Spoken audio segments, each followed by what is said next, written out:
ಯಡಿಯೂರಪ್ಪನವ್ರನ್ನ ಬಂಧಿಸಬಾರದು ಅಂತ ಹೇಳಿ ಕೋರ್ಟು ನಿನ್ನೆ ಕರ್ನಾಟಕ ಸರ್ಕಾರಕ್ಕೆ ಕಪಾಳ ಮೋಕ್ಷವನ್ನು ಮಾಡಿದೆ. ಒಂದು ನೋಟಿಸ್ ಕೊಟ್ಟು ಕೇವಲ ಕೆಲವೇ ದಿವಸಗಳನ್ನು ಕೊಟ್ಟು ಲೋಕಸಭಾ ಒಂದು ಚುನಾವಣೆ ಮುಗಿದು ಹೊಸ ಸರ್ಕಾರ ನಮ್ಮ ಪಕ್ಷದ್ದೇ ನಮ್ಮ NDAದ್ದೇ ಸರ್ಕಾರ ಕೇಂದ್ರದಲ್ಲಿ ಬರ್ತಾ ಇರುವಂಥ ಸಂದರ್ಭದಲ್ಲಿ ಶ್ರೀಮಾನ್ ಯಡಿಯೂರಪ್ಪನವರು ನಮ್ಮ ಪಕ್ಷದ ಅತ್ಯಂತ ಹಿರಿಯ ನಾಯಕರಾಗಿ ಸಂಸದೀಯ ಬೋರ್ಡಿನ ಮೆಂಬರ್ ಆಗಿ ದೆಹಲಿಯಲ್ಲಿರುವುದು ಅತ್ಯಂತ ಸ್ವಾಭಾವಿಕ. ಹಾಗಾಗಿ ಅದು ಗೊತ್ತಿದ್ದು ಸಹಿತ ರಾಜ್ಯ ಸರ್ಕಾರ ಕೋರ್ಟು ಹೇಳಿದೆ, ನೀವು ಕೋರ್ಟ್ನಲ್ಲಿ ಅವ್ರಿಗೆ ನಾನ್ ಬೇಬಲ್ ವಾರೆಂಟ್ ಹೊರಡಿಸಬೇಕು ಅಂತ ಕೇಳಿದ್ದೆ ತಪ್ಪು ಅನ್ನೋದು ಹೈಕೋರ್ಟ್ ಹೇಳಿದೆ. ಅಂದರೆ ರಾಜ್ಯ ಸರ್ಕಾರವೇ ಇದರ ಹಿಂದಿನ ಷಡ್ಯಂತ್ರದ ಒಂದು ಸೂತ್ರಧಾರಿ. ಹಾಗಾಗಿ ಇದರಲ್ಲಿ ರಾಹುಲ್ ಗಾಂಧಿ ಅವರ ಒತ್ತಡದ ಮೇರೆಗೆ ಸಿದ್ದರಾಮಯ್ಯನವರು ತಮ್ಮ ಕುರ್ಚಿ ಉಳಿಸಿಕೊಳ್ಳಿಕ್ಕಾಗಿ ಒಬ್ಬ ಹಿರಿಯ ನಾಯಕ, ವಯಸ್ಸಿನಲ್ಲಿ ಹಿರಿಯರು, ಅನುಭವದಲ್ಲಿ ಹಿರಿಯರು, ಕ್ಷೇತ್ರದಲ್ಲಿ ಹಿರಿಯರಾದಂಥ ಶ್ರೀಮಾನ್ ಯಡಿಯೂರಪ್ಪನವರನ್ನ ಬಂಧಿಸಿ ಒಂದು ಸೇಡನ್ನು ತೀರಿಸಿಕೊಳ್ಳುವಂಥ ಪ್ರಯತ್ನ ಮಾಡ್ತಾಯಿದ್ರು, ಸೇಡಿನ ರಾಜಕಾರಣ ಮಾಡೋ ಪ್ರಯತ್ನ ಮಾಡ್ತಾಯಿದ್ರು. ಹೈಕೋರ್ಟು ಅದಕ್ಕೆ ತಕ್ಕ ಉತ್ತರವನ್ನು ಕೊಟ್ಟಿದೆ. ದೇಶದಲ್ಲಿ ನ್ಯಾಯಾಂಗ ವ್ಯವಸ್ಥೆ ಅತ್ಯಂತ ಬಲವಾಗಿದೆ ಅಂತ ನಾವು ಯಾವತ್ತೂ ಹೇಳಿದ್ದೇವೆ. ಈಗೂ ಅದು ಮತ್ತೊಮ್ಮೆ ಅದು ಸಿದ್ಧಗೊಂಡಿದೆ. ಸರ್, ನಿನ್ನೆ ಧಾರವಾಡದಲ್ಲಿ ಬಜರಂಗ ಕಾರ್ಯಕ್ರಮದ ಮೇಲೆ ಹಲ್ಲೆ ಆಗಿದೆ. ಕಳೆದ 2 ವಾರ ದಕ್ಷಿಣ ಕನ್ನಡದಲ್ಲಿ ಇಬ್ಬರು ಹಿಂದೂ ಕಾರ್ಯಕರ್ತರ ಮೇಲೆ ಚಾಕು. ನೋಡಿ, ಇದರಲ್ಲಿ ಕಾಂಗ್ರೆಸ್ ಸರ್ಕಾರ ಬಂದ ನಂತರ ಹಿಂದೂ ಕಾರ್ಯಕರ್ತರ ಮೇಲೆ, ಹಿಂದೂಗಳ ಮೇಲೆ ಎಲ್ಲ ಕಡೆ ಇವತ್ತು ಸ್ಲೀಪರ್ ಸೆಲ್ ಇದ್ದಾವೆ, ISIS ಇದ್ದು ಅಂತಿದೆ. ಅಂದರೆ ಕರ್ನಾಟಕ ಸರ್ಕಾರ ಸಿದ್ದರಾಮಯ್ಯ ಮತ್ತು ಕಾಂಗ್ರೆಸ್ ಸರ್ಕಾರದ ಕಾಲದಲ್ಲಿ ಒಂದು ರೀತಿಯಲ್ಲಿ ಸೇಫ್ ಹೆವೆನ್ ಆಗಿದೆ ಅನ್ನುವಂಥದ್ದು ಸಿದ್ಧಗೊಳ್ತಾ ಇದೆ.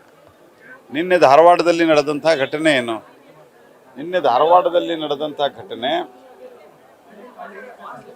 ಇಲ್ಲಿಗಲಿ ಅಕ್ರಮವಾಗಿ ಗೋವುಗಳನ್ನು ಸಾಗಿಸ್ತಾ ಇದ್ರು. ಅದು ಒಳ್ಳೆಯ ಆರೋಗ್ಯವಂತ ದೇಶೀಯ ಗೋವುಗಳನ್ನು ಸಾಗಿಸ್ತಾ ಇದ್ರು ಅನ್ನುವಂಥದ್ದು ನನ್ನ ಮಾಹಿತಿ. ಅವನು ಏನೂ ಮಾಡಿಲ್ಲ. ಯಾವ ವ್ಯಕ್ತಿ ಮೇಲೆ ಹಲ್ಲೆ ಆಗಿದೆ ಆತ ಏನೂ ಮಾಡಿಲ್ಲ. ಅವನು ಮಾಡಿದ್ದೇನೋ ಈ ರೀತಿ ಆಗಿದೆ ಅಂತ ಪೊಲೀಸರಿಗೆ ಮಾಹಿತಿ ಕೊಟ್ಟಿದ್ದಾನೆ. ಪೊಲೀಸರಿಗೆ ಮಾಹಿತಿ ಕೊಟ್ಟಿದ್ದು ಗೊತ್ತಾಗಿ ಅವನ ಮೇಲೆ ಹಲ್ಲೆ ಮಾಡ್ತಾರೆ ಅಂದರೆ ಈ ಕ್ರಿಮಿನಲ್ಸ್ಗಳಿಗೆ, ಮತಾಂಧ ಕ್ರಿಮಿನಲ್ಸ್ಗಳಿಗೆ, ಮುಸ್ಲಿಂ ಮತಾಂಧ ಕ್ರಿಮಿನಲ್ಸ್ಗಳಿಗೆ ಯಾವುದೇ ರೀತಿಯಾದಂಥ ಸರ್ಕಾರದ ಭಯ ಇಲ್ಲ, ಸರ್ಕಾರದ ರಕ್ಷಣೆ ಸಿಗ್ತದೆ ಅನ್ನುವಂಥ ಒಂದು ಭ್ರಮೆಯಲ್ಲಿ ಅವರಿದ್ದಾರೆ. ನಾನು ಇಲ್ಲಿನ ಪೊಲೀಸ್ ಕಮಿಷನರ್ಗೆ ಆಗ್ರಹಿಸ್ತೇನೆ, ಅತ್ಯಂತ ಕಟ್ಟುನಿಟ್ಟಿನ ಕ್ರಮ ತೆಗೆದುಕೊಳ್ಳಿಲ್ಲ ಅಂದರೆ ಭಾರತೀಯ ಜನತಾ ಪಾರ್ಟಿ ಹೋರಾಟ ಮಾಡ್ತದೆ. ಮತ್ತು ಇಡೀ ರಾಜ್ಯದಲ್ಲಿ ಒಂದು ರೀತಿ ಹಿಂದೂ ವಿರೋಧಿ ಸರ್ಕಾರವನ್ನು ಸಿದ್ದರಾಮಯ್ಯನವರು ನಡೆಸ್ತಾ ಇದ್ದಾರೆ. ಸರ್, ಡೆಂಗ್ಯೂ ಮೀಟಿಂಗ್ ಮಾಡಿದ್ರಿ ಸರ್, ನಿನ್ನೆ ಧಾರವಾಡ ಜಿಲ್ಲೆಯಲ್ಲಿ ಜಾಸ್ತಿ ಆಗ್ತಿದೆ ಡೆಂಗ್ಯೂ. ಅಲ್ಲ, ಅದಕ್ಕೆ ನೀವೆಲ್ಲರೂ ಇದ್ರಿ ಅಂತ ನಾನು ಭಾವಿಸ್ತೇನೆ. ನಾವು ಸ್ಪಷ್ಟವಾದಂಥ ಸೂಚನೆಗಳು, ಒಂದು, ಜನಜಾಗೃತಿಯನ್ನು ಮಾಡಬೇಕು. ಮಕ್ಕಳಲ್ಲಿ, ವಿಶೇಷವಾಗಿ ಸ್ಕೂಲುಗಳಲ್ಲಿ, ಇವನ್ ಜೂನಿಯರ್ ಕಾಲೇಜುಗಳಲ್ಲಿ ದೊಡ್ಡ ಪ್ರಮಾಣದಲ್ಲಿ ಜಾಗೃತಿಯನ್ನು ಕೈಗೊಳ್ಳಬೇಕು. ಪ್ರತಿ ತಾಲೂಕಿಗೆ ಒಬ್ಬ ಜಿಲ್ಲಾ ಮಟ್ಟದ ನೋಡಲ್ ಆಫೀಸರ್ ನೋಡಿಸಿ ಅವನನ್ನು ಜವಾಬ್ದಾರಿಯುತವನ್ನಾಗಿ ಮಾಡಬೇಕು. ಮತ್ತು ಹೊರಗಡೆ ಫಾಗಿಂಗ್ ಮಾಡಬೇಕು. ಮತ್ತು ನೀರನ್ನು ಹುಬ್ಬಳ್ಳಿ ಧಾರವಾಡದಲ್ಲಿ ಕನಿಷ್ಠ ಪಕ್ಷ ಅವರೇ ಹೇಳಿದ ಪ್ರಕಾರ 1 ವಾರದಕ್ಕಿಂತ ಹೆಚ್ಚು ನೀರು ಸ್ಟೋರ್ ಮಾಡಬಾರ್ದು ಅಂತ ಹೇಳಿದ್ದಾರೆ. ಹೇಳಿದೆ, ನೀವು 10 ದಿವಸಕ್ಕೊಮ್ಮೆ ನೀರು ಬಿಟ್ಟರೆ 1 ವಾರಕ್ಕಿಂತ ಜಾಸ್ತಿ ಸ್ಟೋರ್ ಮಾಡ್ತಾರೆ. LNT ಅವ್ರ ಜೊತೆಗೆ ಮಾತುಕತೆಯನ್ನು ಮಾಡಿ ಅದನ್ನು ತಕ್ಷಣ ಆ ಒಂದು ಸಮಸ್ಯೆಯನ್ನು ಬಗೆಹರಿಸಬೇಕು. ಮತ್ತು ಸೋಷಿಯಲ್ ಮೀಡಿಯಾ ಇನ್ಫ್ಲೂಯೆನ್ಸರ್ಸ್ ತಗೊಂಡು ಜಾಗೃತಿಗೊಳಿಸಬೇಕು. ಯಾವುದೇ ಜ್ವರದ ಕೇಸುಗಳು ಬಂದರೆ, ಸರ್ಕಾರಿ ಆಸ್ಪತ್ರೆಯಲ್ಲಿ ಬಂದರೆ ಅದನ್ನು ಅತ್ಯಂತ ಗಂಭೀರವಾಗಿ ಪರಿಗಣಿಸಬೇಕು. ಪ್ರೈವೇಟ್ ಹಾಸ್ಪಿಟಲಲ್ಲೂ ಸೂಚನೆ ಕಳಿಸ್ಬೇಕು. ಹೈ ಟೆಂಪ್ರೇಚರ್ ಇತ್ಯಾದಿ ಬಂದರೆ ಇಮಿಡಿಯೇಟ್ ರಕ್ತದ ಮಾದರಿ ಇತ್ಯಾದಿ ಎಲ್ಲ ತಪಾಸಣೆಯನ್ನು ಮಾಡಿ ಪೂರ್ತಿ ಮುಂಜಾಗ್ರತೆ ಕ್ರಮ ಕೈಗೊಳ್ಳಲಿಕ್ಕೆ ನಾನು ಸೂಚನೆಯನ್ನು ಕೊಟ್ಟಿದ್ದೇನೆ. ಜಿಲ್ಲಾಧಿಕಾರಿಗಳು ಅದನ್ನು ನೋಟ್ ಮಾಡಿಕೊಂಡು ಒಂದು ಆ್ಯಕ್ಷನ್ ಪ್ಲ್ಯಾನ್ ಮಾಡಿ ನಾವು ತಕ್ಷಣ ಅನುಷ್ಠಾನಗೊಳಿಸ್ತೀವಿ ಅಂತ ಹೇಳಿದ್ದಾರೆ.